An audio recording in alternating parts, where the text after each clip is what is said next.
What is Web 3.0? You know, there are a lot of terms in crypto that mislead people about the use cases. So in this video, we'll go through the most recent trend known as Web 3 and all that surrounds it. But before we get in, I would like to welcome you guys back in another video of our YouTube channel TechHub, where you will be always getting your daily dose of crypto news and entertainment. It is also important to note that I'm not a financial advisor, and everything in this video is not financial advice. So, without further ado, let's begin the video with the introduction of Web 3. Web 3 is still in development and hasn't been fully defined. The essential idea is that it will be decentralized, rather than centralized and controlled by governments and businesses, as is the case with today's internet, which is related to NFT and Metaverse to some extent. This suggestion for a machine-to-machine connection was suggested by Sir Tim Berners-Lee, the original father of the internet. Because the way a language is used defines it, the phrase is now more generally used to refer to something else. Let's look at what decentralized web genuinely is, since Web 3 is indirectly mentioned in decentralized web. As of today, all of the infrastructure that the popular sites and hangouts we spend time on online are typically owned by corporations such as Facebook, Google, and others, and are, to some part, governed by government restrictions. This is because it was the easiest method to develop network infrastructure.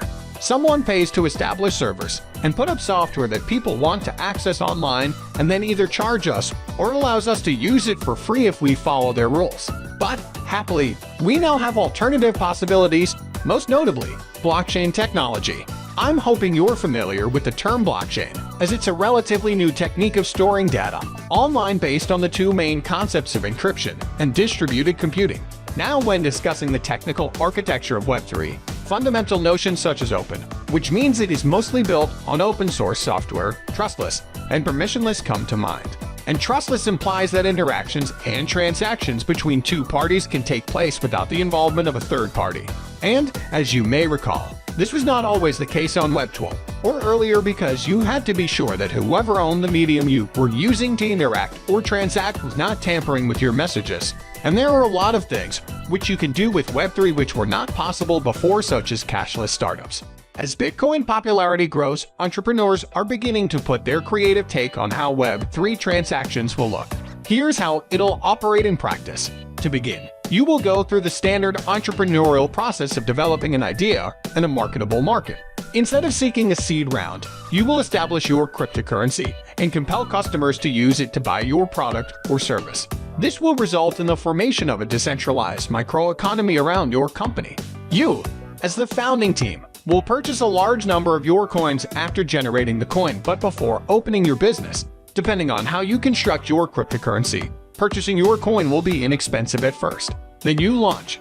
You publicize your business, and people who feel you will succeed purchase your currency in the belief that it will rise in value as more people purchase it to purchase your product or service. This functions as an unregulated seed round of crowdfunding.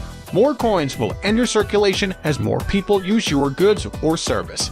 This will result in a boost in the value of the coins you purchased before launch.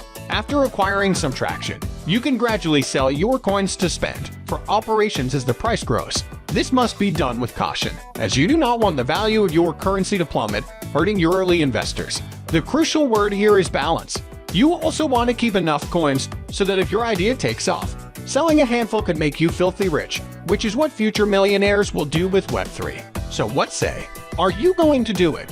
Now, I hope you have understood what Web 3 is, so let's move towards 3 high-potential Web 3 coins. As the bulk of the world's population is attempting to develop new ways to invest in cryptocurrencies and blockchain, Web 3.0 is on the horizon.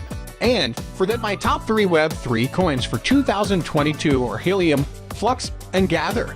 Let me briefly explain why I believe these coins are going to explode, so give you full attention because the intro of all 3 is going to be very brief. So Helium is a decentralized blockchain-powered EOT network that uses a global network of low-energy wireless hotspots to broadcast data through radio waves, which are then stored on the blockchain. A unique yet powerful use case. Then comes Flux, with the goal is to lay the basis for developers to build out this next web iteration. Finally comes Gather, which is a platform that enables publishers to monetize without using advertisements, while also providing businesses and developers with low-cost, dependable processing power. Now, I hope you understand why these coins have worth in the future.